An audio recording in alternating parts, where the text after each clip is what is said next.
आदमी ने ताजा गोबर की एक मुट्ठी उठाई और उसे लालच भरी गहरी सांस के साथ सूंघा। जब उसे यकीन हो गया कि उसकी बदबू पर्याप्त तेज है तो उसने बिना एक पल गंवाए सारा गोबर अपने चेहरे पर मल लिया। उसके आसपास खड़े कबीले के लोग भी उसे देखकर वैसा ही करने लगे। हालांकि कुछ ही देर में उनके पूरे शरीर से भयानक दुर्गंध आने लगी, लेकिन उनकी आंखों में केवल शिकार से पहले का उत्साह और दृढ़ संकल्प दिखाई दे रहा था। सारी तैयारियां पूरी होने के बाद वे घात लगाए बैठे चीते की तरह अपने शरीर को जमीन से सटाकर धीरे धीरे आगे बढ़ने लगे। वे सावधानी से अपने लक्ष्य के करीब पहुंच रहे थे। सामने फैले घास के मैदान में सैकड़ों जंगली याक बेफिक्र होकर घास चर रहे थे। उन्हें जरा भी अंदाजा नहीं था कि मौत धीरे धीरे उनकी ओर बढ़ रही है। अचानक आदमी ने एक जोरदार चीख लगाई जिसने वीराने की शांति को चकनाचूर कर दिया। उसके साथ ही कबीले के सभी लोग भी एक साथ चिल्लाते हुए दौड़ पड़े। याकों का पूरा झुंड घबरा गया और सबसे आगे दौड़ रहे याक के पीछे पीछे जान बचाने के लिए भागने लगा। लेकिन एक बार अगर ये अनुभवी शिकारी किसी शिकार के पीछे पड़ जाते तो उसके बच निकलने की कोई उम्मीद नहीं रहती थी। शिकारियों ने पूरी ताकत लगाकर अपने भाले एक के बाद एक फेंकने शुरू कर दिए। भाले सीधे जाकर याकों के झुंड के सामने गिरते, जिससे डरकर वे अपना रास्ता बदल लेते। जान बचाने की कोशिश में भाग रहे याकों को यह बिल्कुल दिखाई नहीं दिया कि उनके सामने एक बेहद गहरी खाई थी। आगे दौड़ रहे याक अपने कदम नहीं रोक पाए और एक के बाद एक सीधे खाई में गिरने लगे। पीछे वाले याकों ने किसी तरह खुद को रोक लिया, लेकिन अब उनके पास भागने का कोई रास्ता नहीं बचा था। गिर जाने के कारण वे स्वाभाविक रूप से मुड़कर शिकारियों का सामना करने लगे। तभी एक विशाल याक की आंखें गुस्से से लाल हो गईं। उसने शिकारियों की भीड़ में सबसे दुबले पतले किशोर लड़के को निशाना बनाया और पूरी ताकत से उसकी ओर दौड़ पड़ा। उधर लड़के के पिता ने जैसे ही अपने बेटे को खतरे में देखा, वह जोर से गरजा और अपना भाला याक की तरफ फेंक दिया। भाला याक के शरीर में धंस गया, लेकिन इससे उसका गुस्सा और भी भड़क उठा। वह पागलों की तरह दौड़ता हुआ सीधे लड़के तक पहुंच गया। खाई के किनारे पहुंचते ही पिता ने अपनी बची हुई सारी ताकत जुटाई और लड़के को हवा में उछाल दिया। सौभाग्य से लड़का उड़ते हुए एक चट्टान के किनारे को पकड़ने में कामयाब हो गया और सीधे नीचे गिरने से बच गया। लेकिन उसका शरीर लगातार चट्टानों से टकराता हुआ नीचे की ओर लुढ़कता चला गया। आखिरकार एक पत्थर के उभरे हुए मंच जैसी जगह ने उसे रोक लिया। उसका पूरा शरीर घायल हो चुका था और वह वहीं बेहोश हो गया। अपने बेटे को इस हालत में देखकर पिता घबराकर उसे बचाने के लिए नीचे उतरने लगा, लेकिन कबीले के लोगों ने उसे पकड़कर रोक लिया। वह केवल लड़के का पिता ही नहीं था, बल्कि पूरे कबीले का मुखिया भी था। सभी लोगों की जिम्मेदारी उसी के कंधों पर थी। बाद में वे सभी खाई के नीचे पहुंचे और समय बर्बाद किए बिना मरे हुए याकों के शवों को काटने और इकट्ठा करने लगे। ये शिकार ही पूरे कबीले की सबसे कीमती संपत्ति थे और उन्हीं के सहारे उनका जीवन चलता था। काम खत्म होने के बाद सभी लोग खाई के नीचे बैठ गए और उम्मीद करने लगे कि शायद लड़का होश में आ जाए, लेकिन पूरी रात बीत गई और लड़के ने जरा भी हरकत नहीं की। धीरे धीरे सभी को विश्वास हो गया कि शायद वह अब कभी नहीं जागेगा। पिता को भी आखिरकार इस कठोर सच्चाई को स्वीकार करना पड़ा। सर्दियां आने वाली थीं और भारी बर्फबारी शुरू होने से पहले उन्हें हर हाल में अपने कबीले तक लौटना था। टूटे हुए दिल के साथ उसने अपने बेटे की याद में पत्थरों का एक स्मारक बनाया और फिर अपने लोगों के साथ वापस चल पड़ा। लेकिन उनके जाने के कुछ ही समय बाद एक गिद्ध उड़ता हुआ नीचे उतरा और लड़के के पास आकर बैठ गया। उसने इस ताजा शिकार को देखा और तुरंत उसकी देह को नोचने के लिए अपनी चोंच बढ़ा दी। गिद्ध की चोंच लगते ही लड़के को होश आ गया। उसने घबराकर जोर जोर से मदद के लिए पुकारना शुरू किया, लेकिन चारों तरफ सन्नाटा था। वहाँ कोई नहीं था जो उसकी आवाज सुन सके। अब उसके पास खुद को बचाने के अलावा कोई रास्ता नहीं बचा था। अपने घायल शरीर को घसीटते हुए उसने धीरे धीरे खाई से नीचे उतरने की कोशिश शुरू की। वह चट्टानों की दरारों को मजबूती से पकड़ता और बेहद सावधानी से नीचे बढ़ता जाता, लेकिन खाई की दीवारें इतनी चिकनी थीं कि कहीं भी पैर टिकाने की जगह नहीं मिल रही थी। अचानक उसका हाथ फिसल गया और वह लगभग दोबारा खाई में गिर ही पड़ा। उसने किसी तरह पूरी ताकत लगाकर खुद को संभाल लिया। अब वह एक भयानक स्थिति में फंस चुका था। उसके पास न ऊपर चढ़ने की ताकत बची थी और न ही नीचे उतरने का कोई रास्ता। वह बीच हवा में लटका हुआ था और धीरे धीरे मौत उसकी ओर बढ़ रही थी। इतना ही नहीं, तभी आसमान में काले बादल छा गए और तेज बारिश शुरू हो गई। बारिश के कारण चट्टानें और भी फिसलन भरी हो गईं। उसकी स्थिति हर पल और खतरनाक होती जा रही थी। लड़का समझ गया कि अगर वह इसी तरह लटका रहा तो देर सबेर उसकी मौत निश्चित है। उसने नीचे उफनती नदी की ओर देखा। कुछ पल सोचने के बाद उसने अपनी जान दांव पर लगाने का फैसला कर लिया। चुपचाप प्रार्थना करने के बाद उसने अपनी पकड़ छोड़ दी और सीधे नीचे छलांग लगा दी। किस्मत उसके साथ थी। भयंकर बारिश के बाद भी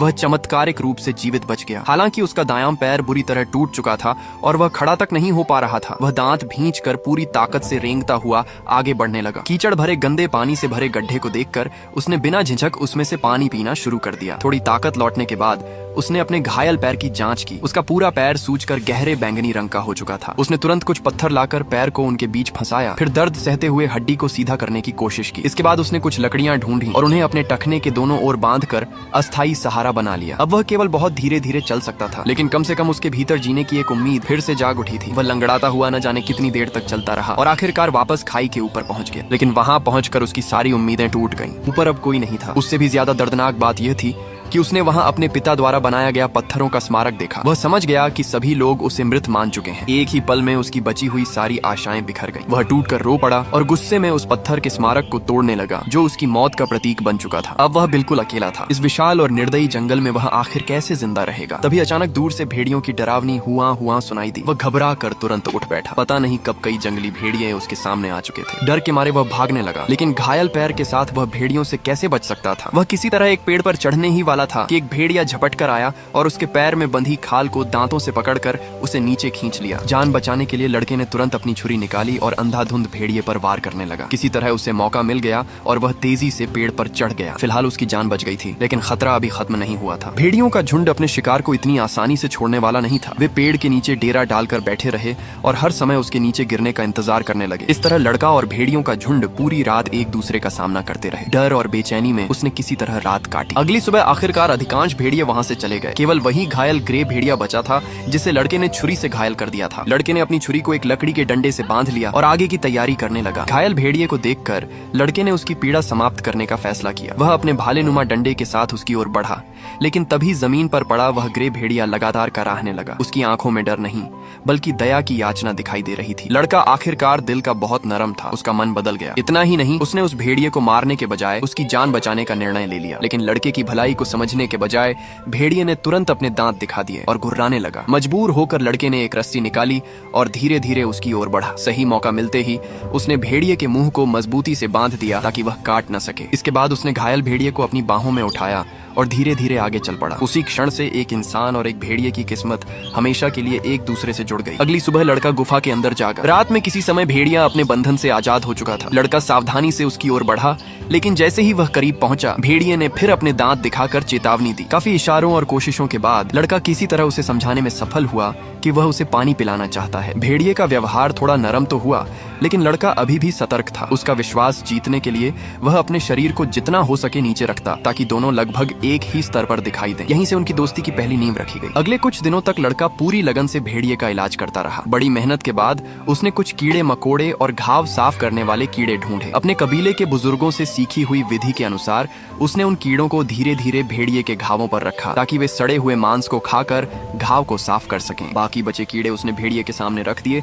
ताकि वह उन्हें खाकर कुछ ताकत जुटा सके। लेकिन इतने से उसका पेट भरने वाला नहीं था। भेड़िए को जल्दी स्वस्थ करने के लिए लड़के को शिकार करना ही पड़ा। उसके सामने एक जंगली खरगोश था। हालांकि यह उसकी जिंदगी का पहला शिकार था। एक जीव की जान लेना उसके लिए आसान नहीं था। उसके भीतर दया और जीवित रहने की इच्छा के बीच संघर्ष छिड़ गया, लेकिन आखिरकार जीने की चाह ने दया पर जीत हासिल कर ली। उसने पत्थर उठाया और कठोर मन से खरगोश का शिकार कर लिया। उधर भेड़िया कई दिनों से भूखा था। जैसे ही उसे ताजे मांस की गंध आई, वह बेचैन हो उठा। लड़के ने जानबूझकर कच्चे मांस का एक टुकड़ा उठाकर दांतों से फाड़ा और बेहद आक्रामक अंदाज में उसे खाने लगा। वह भेड़िए को यह दिखाना चाहता था कि यहाँ असली नेता कौन है। उसका यह व्यवहार देखकर भेड़िया सचमुच दब गया। उसने सिर झुका लिया और लड़के की आंखों में देखने की हिम्मत तक नहीं की। उसी पल दोनों के रिश्ते में एक नया बदलाव आ गया। भेड़िए को अपने प्रभुत्व का एहसास कराने के बाद लड़के ने आग जलाई और थोड़ी देर में स्वादिष्ट भुना हुआ खरगोश तैयार हो गया। भेड़िया एक तरफ बैठा बेचैनी से उसकी ओर देखता रहा। उसकी आंखों में विनती साफ दिखाई दे रही थी। लड़के ने सख्त स्वर में कहा कि अगर उसे मांस खाना है तो पहले उसे उसकी बात माननी होगी और उसके सामने सिर झुकाना होगा। हैरानी की बात यह थी कि भेड़िए ने सचमुच अपना सिर झुका दिया। लड़का संतुष्ट हो गया और उसने खरगोश के मांस का एक टुकड़ा उसकी ओर फेंक दिया, लेकिन वह छोटा सा टुकड़ा भेड़िए के लिए नाकाफी था। उसने उसे कुछ ही सेकंड में खत्म कर दिया और फिर किसी पालतू कुत्ते की तरह जीभ निकालकर उम्मीद भरी निगाहों से लड़के को देखने लगा। धीरे धीरे लड़के के पैर का घाव भी लगभग ठीक हो गया। उसने अपना सामान समेटा और घर लौटने की तैयारी शुरू कर दी। इन दिनों के दौरान भेड़िया उससे इतना जुड़ चुका था कि जब लड़का जाने लगा तो उसने उसका स्कार्फ दांतों से पकड़ लिया और छोड़ने का नाम नहीं लिया। काफी कोशिशों के बाद लड़के ने स्कार्फ छुड़ाया। वह उसे डांटने ही वाला था कि भेड़िए ने ऐसी मासूम और उदास शक्ल बना ली कि उसका गुस्सा गायब हो गया। लड़के ने उसे समझाने की कोशिश की कि वे दोनों अलग अलग प्रजातियों से हैं। वह किसी भेड़िए को अपने साथ नहीं रख सकता। अब उसका घाव भी लगभग ठीक हो चुका है और उसे अपने झुंड के पास लौट जाना चाहिए। लेकिन भेड़िया जैसे कुछ समझ ही नहीं रहा था। वह वहीं बैठा रहा और हिलने तक को तैयार नहीं हुआ। आखिरकार लड़का हार गया और अकेला ही अपने घर की ओर चल पड़ा। लेकिन उसे यह नहीं पता था कि भेड़िया लगातार उसके पीछे पीछे आ रहा है। पूरा दिन बीत गया और वह उसका पीछा करता रहा। आखिर लड़के ने रुककर उसे डांटा और वापस जाने को कहा, लेकिन जैसे ही लड़का मुड़कर आगे बढ़ता, भेड़िया फिर उठकर उसके पीछे चल पड़ता। झुंझलाकर लड़के ने जमीन से एक डंडा उठाया और उसकी तरफ फेंक दिया, मगर भेड़िए ने इसे डांट नहीं समझा। उसे लगा कि लड़का उसके साथ खेल रहा है। वह दौड़कर गया, डंडा मुंह में उठाया और खुशी खुशी उसे वापस लड़के के पास ले आया। शायद इतिहास का पहला पालतू कुत्ता इसी तरह पैदा हुआ था। लड़के ने उसका नाम रखा अल्फा। उसके बाद दोनों हमेशा साथ रहने लगे। शिकार के समय अल्फा जानवरों को दौड़ाकर सही दिशा में भगाता और लड़का सही अवसर देखकर अंतिम वार करता। समय के साथ उनकी समझ और तालमेल अद्भुत हो गया। रात में अल्फा चुपचाप उसके पास आकर सो जाता और सुबह अपनी जीभ से उसका चेहरा छाटकर उसे जगाता। धीरे धीरे लड़का भी उसकी संगत का आदी हो गया। समय तेजी से बीतता गया और देखते ही देखते कड़ाके की सर्दियां आ गईं। एक रात एक काला भेड़िया धीरे धीरे उनकी ओर बढ़ा। लड़का तुरंत सतर्क हो गया और अपना हथियार कसकर पकड़ लिया, लेकिन अल्फा बिना किसी डर के उस काले भेड़िए की ओर बढ़ा। लड़का कुछ समझ पाता उससे पहले ही दोनों एक दूसरे के करीब पहुंचकर बेहद आत्मीय व्यवहार करने लगे। ये साफ था कि वह काला भेड़िया अल्फा की साथी थी। वह उसे वापस अपने झुंड में ले जाने आई थी। कुछ देर बाद वह काली भेड़िया दूर भागने लगी। अल्फा भी उसके पीछे जाने वाला था, लेकिन अचानक उसने मुड़कर लड़के की ओर देखा। उसकी आंखों में बिछड़ने का दर्द साफ झलक रहा था। लड़के का दिल भी भारी हो गया। वह जानता था कि जंगल और भेड़ियों का झुंड ही अल्फा का असली घर है। कुछ देर तक अल्फा दुविधा में खड़ा रहा और फिर आखिरकार अपने झुंड के साथ चला गया। अल्फा के जाने के बाद लड़का बेहद अकेला महसूस करने लगा। रातों को भी उसे नींद नहीं आती थी। लेकिन तभी एक और मुसीबत आ गई। जल्दी जल्दी सफर करते समय उसे बर्फ के नीचे छिपी दरार दिखाई नहीं दी। अचानक उसका पैर फिसला और वह सीधे बर्फीली झील में जा गिरा। हड्डियां जमा देने वाला ठंडा पानी उसके पूरे शरीर को सुन्न करने लगा। उसके हाथ पैर अकड़ गए और उसकी चेतना धीरे धीरे खत्म होने लगी। उसे लगा कि अब उसका अंत निश्चित है। तभी अचानक उसे ऊपर से एक जानी पहचानी आवाज सुनाई दी। वह अल्फा था। अल्फा आखिरकार अपने झुंड को छोड़कर वापस लौट आया था। सबसे कठिन घड़ी में वह अपने दोस्त को बचाने के लिए फिर उसके पास आ गया। अल्फा ने पूरी ताकत लगाकर लड़के को बर्फीली झील से बाहर खींच लिया। जान बचने के बाद लड़के ने तुरंत अपने भीगे हुए कपड़े उतारे, आग जलाई और ठंड से कांप रहे अल्फा को कसकर अपने सीने से लगा लिया। दोनों आग के पास बैठे रहे। एक बार फिर उन्होंने मौत को मात दे दी थी। उस दिन के बाद अल्फा ने लड़के को कभी नहीं छोड़ा। लेकिन मौसम लगातार बिगड़ता जा रहा था। बर्फीले तूफान इतने भयानक हो चुके थे कि कई दिनों से उन्हें कोई शिकार नहीं मिला था। भूख से उनकी हालत खराब होती जा रही थी। तभी लड़के को बर्फ पर इंसानी पैरों के निशान दिखाई दिए। वह उत्साहित होकर उन निशानों का पीछा करने लगा। काफी दूर जाने के बाद उसे बर्फ में बैठी हुई एक आकृति दिखाई दी। उसे लगा कि शायद आखिरकार उसे मदद मिल गई है। वह खुशी से दौड़ता हुआ वहां पहुंचा, लेकिन पास जाकर देखा तो वह व्यक्ति पहले ही ठंड से मर चुका था। निराश होकर लड़का उसके तंबू में घुसा और हर जगह खाना खोजने लगा, लेकिन उसे खाने का एक टुकड़ा तक नहीं मिला। अभी अभी जगी उम्मीद फिर पूरी तरह टूट गई। निराशा और कमजोरी के कारण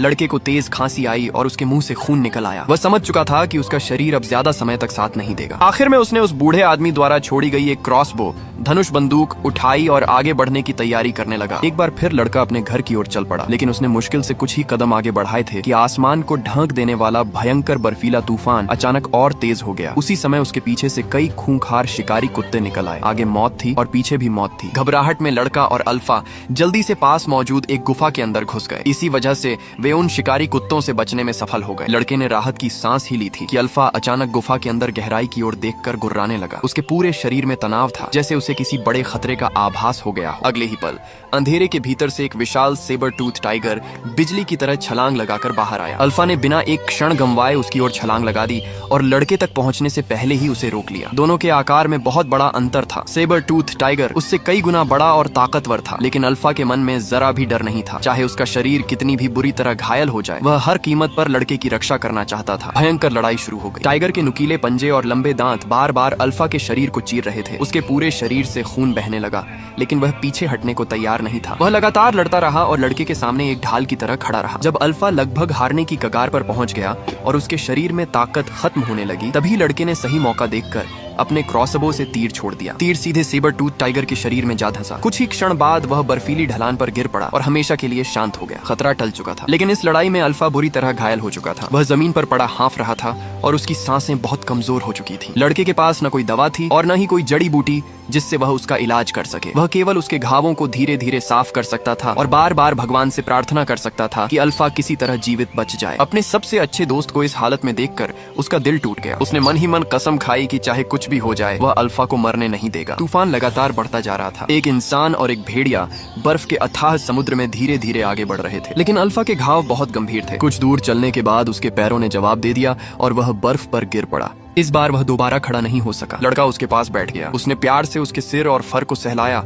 और उससे विनती करने लगा कि वह सोए नहीं। वह जानता था कि अगर अल्फा अभी सो गया तो शायद कभी नहीं जागेगा। आखिरकार उसने अल्फा को अपनी बाहों में उठा लिया और बर्फीले पहाड़ों के बीच चलना जारी रखा। लेकिन धीरे धीरे उसकी अपनी ताकत भी खत्म होने लगी। कुछ समय बाद वह भी थक कर बर्फ में गिर पड़ा। एक इंसान और एक भेड़िया दोनों सफेद बर्फ के बीच निढाल पड़े थे। ऐसा लग रहा था मानो अब वे यहीं हमेशा के लिए बर्फ के नीचे दब जाएंगे। अर्धचेतन अवस्था में लड़के को एक सपना दिखाई दिया। उसे अपने माता पिता दिखाई दिए। वे मुस्कुरा रहे थे और उम्मीद कर रहे थे कि अगली वसंत ऋतु आने पर उनका बेटा सुरक्षित घर लौट आएगा। मानो उनके शब्द उसे पुकार रहे हों। अचानक लड़के की आंखें खुल गईं। उसके भीतर जीने की आखिरी चिंगारी फिर से जल उठी। उसने एक बार फिर अल्फा को उठाया और आगे बढ़ने लगा। अब उसके पास केवल एक ही सहारा था, घर पहुंचने की जिद। वह दांत भींचकर एक एक कदम आगे बढ़ाता रहा। काफी देर बाद आखिरकार उसे दूर क्षितिज पर कुछ परिचित दिखाई दिया। वह उसके कबीले के तंबू थे। उसे अपनी आंखों पर विश्वास नहीं हुआ। उसके भीतर अचानक नई ताकत आ गई। उसने अपनी बाहों में पड़े लगभग बेहोश अल्फा की ओर देखा और बची हुई सारी शक्ति इकट्ठा करके कबीले की ओर दौड़ पड़ा। जब वह घायल अल्फा को गोद में उठाए कबीले में पहुंचा